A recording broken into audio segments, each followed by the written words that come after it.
Hello Ram Ram. आज हम पढ़ेंगे क्लासिकल मैकेनिक की सेकंड यूनिट के में कुछ टॉपिक पढ़ेंगे।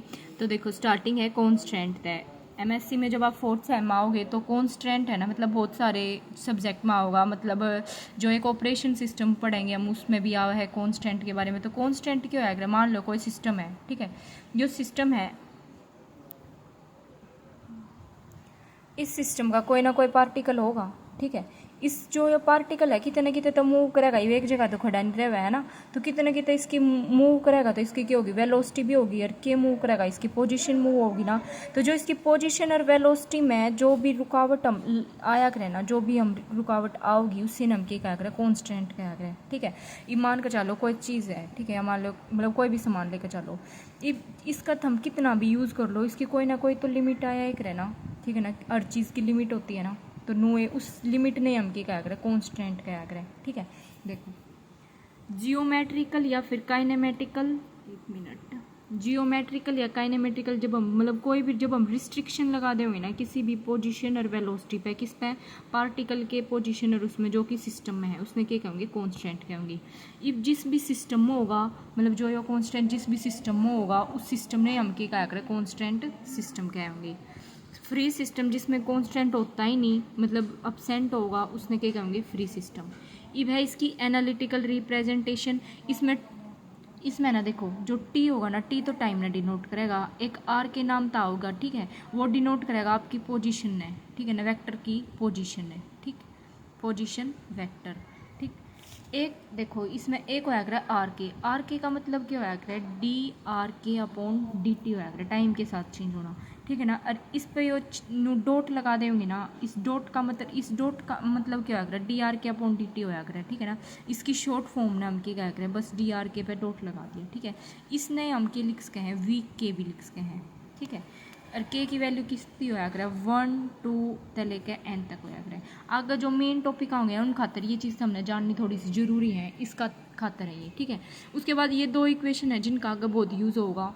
देखो फटर कोई नू नहीं कहेगा चाहते घना फट करे, है ना। तो देखो एफ टी एक होया करे आर, एक तो आया करे R1 R2 से RN तक, ठीक है। एक हमने R1 डॉट भी पढ़ा ना, तो R1 डॉट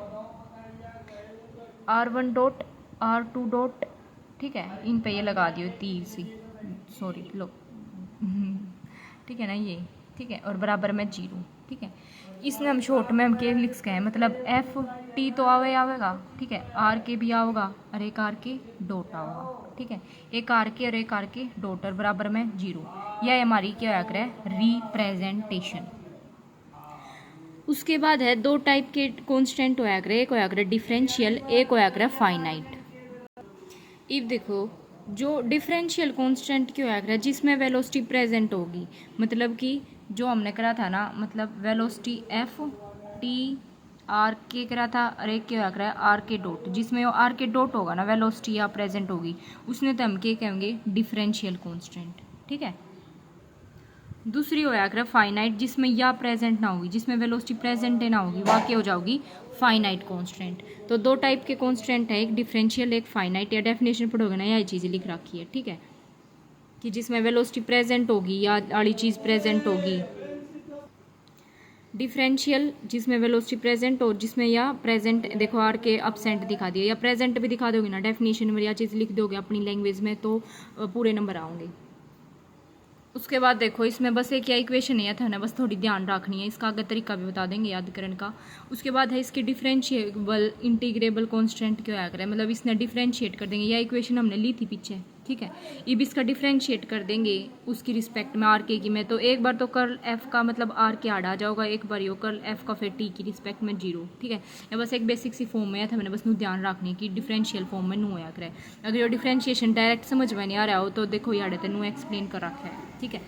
उसके बाद है हमने देखो इसकी कार्टेशियन फॉर्म होया करे, एक्स वाई जेड में हमने वो ट्रांसफॉर्म करना। तो जो यह इक्वेशन थी ना, बस एक बार तो आड़ा एक्स लिख दिया, एक बार वाई लिख दिया, एक बार जेड लिख दिया, तो या इसकी क्या हो जाओगी? कार्टेशियन फॉर्म हो जाओगी, ठीक है। ये आगे जो टॉपिक आएगा ना उसमें भी मेन हो ही जाओगा, ठीक है, नहीं आड़े मतलब बिचड़ियों मत ना इसमें।